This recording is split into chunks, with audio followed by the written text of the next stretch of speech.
मानव समाचार, मानवता के हक में। आप सभी जानते हैं कि एफआईआर नंबर 62/2025 ये 30 अगस्त को 21:05 यानी 7:05 को दाखिल हुआ। मोहम्मद यूसुफ, मोहम्मद इलियास, ये एक ही शख्स के खिलाफ में एफआईआर दाखिल हुई। उनको पुलिसों ने अरेस्ट किया। अरेस्ट करने के बाद में 5 दिन का पुलिसों ने पीसी मांगा और कोर्ट ने 3 दिन का पीसी देते हुए आज उनको फिर से कोर्ट में पेश किया। आज उनको कोर्ट में पेश करने के बाद पुलिसों ने खुद से उनका एमसीआर रिपोर्ट पेश किया। इसका मतलब है कि अब उनकी कस्टोडियल इंट्रोगेशन की और इन्वेस्टिगेशन की जरूरत नहीं रही और उनको अब नासिक सेंट्रल भेजा जाए।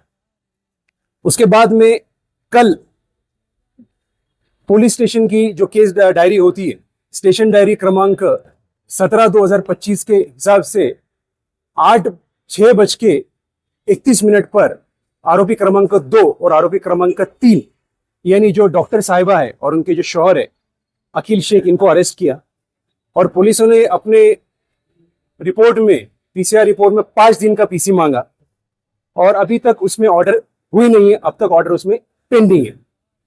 रही बात इनका जो रोल है एक्यूज नंबर 2 और एक्यूज नंबर 3 का, ये दोनों हस्बैंड वाइफ है और इनके एतबार से ऐसा बताया जाता है एक इसम जिनका नाम इस स्टेज पर लेना सही नहीं है, उन्होंने ऐसा स्टेटमेंट दिया कि 15 लाख रुपए अमाउंट ये लोगों ने एक्सेप्ट की है और इन्होंने उस वजह से कई लड़कियों के साथ इसी तरीके के सेक्सुअल स्कैंडल चलाकर सेक्स रैकेट ये लोग चलाती हैं। और इसके एतबार से पुलिसों को तफ्तीश के लिए और डिटेल इन्वेस्टिगेशन इंट्रोगेशन के लिए इनका कस्टोडियल इंट्रोगेशन यानी पीसी चाहिए। मैंने पीड़िता यानी प्रोसिक्यूट्रिस की जानिब से कोर्ट में आर्ग्यू किया और कोर्ट को बताया कि सबसे पहली बात इसमें देखा जाए कि पीड़िता के साथ कितनी दफा लैंगिक शोषण यानी सेक्सुअल इंटरकोर्स हुआ है, किन किन मौके पर हुआ है और किस किस तरीके का सेक्सुअल इंटरकोर्स इस पीड़िता के साथ हुआ है। उसी के साथ साथ जो एक्यूज नंबर 2 और एक्यूज नंबर 3 है, डॉक्टर मैडम और उनके शौहर, इनका इसमें रोल क्या है, इनको इसमें आरोपी क्यों बनाया गया, किसके कहने पर बनाया गया, और उसी के साथ साथ जो पीड़िता है उसके सप्लीमेंट्री स्टेटमेंट यानी पुरानी जवाब की बुनियाद पर इनका नाम भी निष्पन्न हुआ और इनको भी आरोपी बनाया गया। तो उन्हीं के साथ आरोपी क्रमांक 1 की एडवोकेट, जिनका तो एमसीआर हो चुका था, उन्होंने तो कुछ पैरवी नहीं की, उनको पैरवी करने की नौबत भी नहीं है। और आरोपी क्रमांक 2 और 3 के एडवोकेट ने पेश किया कोर्ट के सामने कि जो आरोपी क्रमांक 2 और 3 जो है, इनका तो नाम एफआईआर में कहीं नहीं आता, इनके बारे में कोई जिक्र नहीं है, इनके बारे में कोई खुलासा नहीं, तो इनका नाम आया कैसे और किस वजह से आया। अभी अभी मालूमात मिली है कि मेहरबान कोर्ट ने 8 तारीख तक यानी बरोज पीर तक उनको पीसी दी है। 5 दिन की पीसी मांगी थी और मेरे ख्याल में 5 दिन की पूरी पीसी कोर्ट ने हमारा आर्ग्यूमेंट सुनते हुए उनको दी है। उनके जो एडवोकेट थे आरोपी क्रमांक 2 और 3 के, उन्होंने कहा कि इनका कहीं नाम नहीं है, कोई रोल नहीं है, कोई जिक्र नहीं है, तो इनको आरोपी कैसे बनाया गया। तो हमने कोर्ट में ये कहा कि सप्लीमेंट्री स्टेटमेंट का भी प्रोविजन होता है और इस स्टेज पर जो केस डायरी देखने का अधिकार है वो मेहरबान न्यायालय को, उसी के साथ साथ सरकारी वकील को और असिस्ट टू पीपी जो करते हैं उनको भी देखने का अधिकार होता है। उसके अंदर ऐसे क्लियर कट रिसाइटल है कि आरोपी क्रमांक 2 और 3 का उसमें रोल क्या है, उनको किस वजह से इसमें आरोपी बनाया गया और इनका इन्वेस्टिगेशन और इंट्रोगेशन क्यों जरूरी है।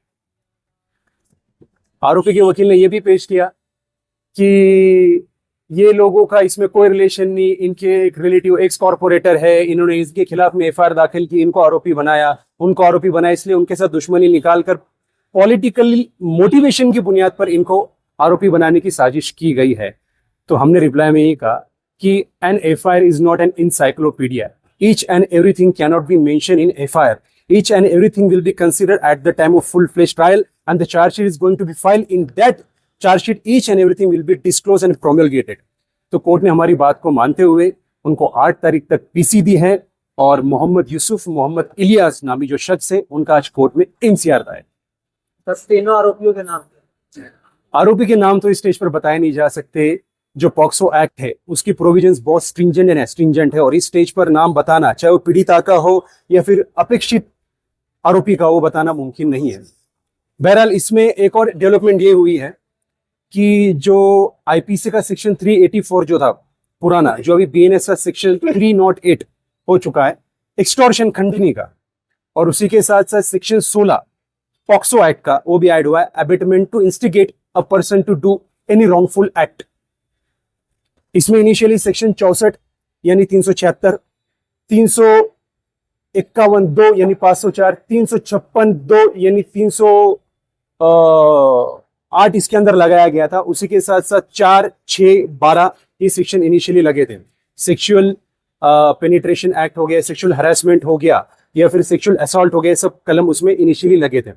पर आज पुलिस ने 2 सेक्शन बढ़ाए। इससे पता चलता है मामले की नौयत कितनी गंभीर है और ये लोगों को आरोपी क्यों बनाया गया है, और मुमकिन है कि आने वाले कल में और आने वाले वक्त में बहुत सारे आरोपी इसमें निष्पन्न हो और गांव के नामचीन लोगों का नाम भी इसमें शुमार हो सकता है। पुलिस जो रिमांड रिपोर्ट पेश की है तो उसमें कुछ नए नाम का खुलासा है। नए एक नाम का उसमें अब तक खुलासा हुआ है, नाम नहीं बता सकते, आपको मैंने पहले कहा नाम इस स्टेज पर डिस्क्लोज नहीं कर सकते।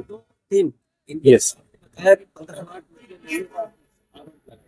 तो 15 लाख रुपए किस वजह से लिए, इसके ताल्लुक से 15 लाख इस वजह से लिए गए वो भी मैं आपको नहीं बता सकता क्योंकि वो भी इन्वेस्टिगेशन का पार्ट है। बट ये बताया गया है कि 15 लाख लेने की वजह ये रही है कि एक स्कैंडल चलाते हैं और सेटलमेंट की बात थी, बस यहीं तक मैं बता सकता हूँ। अच्छा, आरोपी नंबर जो 1 है इनकी तरफ से 15 लाख रुपया आरोपी नंबर 2 और 3 को दिया गया है। ऐसा एक शख्स ने उनके स्टेटमेंट में पुलिसों के सामने कहा है। अच्छा, ये जो आरोपी है 1, 2 नंबर और 3 नंबर इसी में से किसी ने कहा है क्या? आरोपी क्रमांक 2 और 3 दोनों का नाम लिया गया।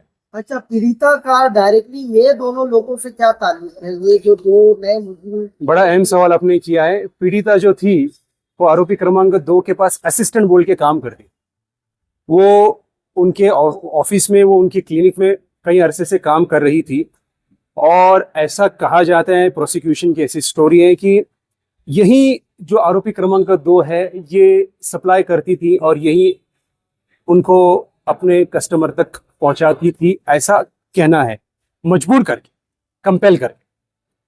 ये मामला कब का है और जब ये मामला पोस्टों पर दाखिल हुआ लेकिन आज लड़की बाली के तो ये क्या है? देखिए, ये मामला जो है 25 जनवरी 2025 का है। 3 बजे से लेकर 4 बजे के बीच ये मामला पेश आया, जबकि एफआईआर जो दाखिल हुई 30 अगस्त 2025 को 21:05 यानी 7:05 पे दाखिल हुई। आपका सवाल बिल्कुल दुरुस्त है कि मामला कब का है और एफआईआर अभी क्यों दाखिल हो रही है।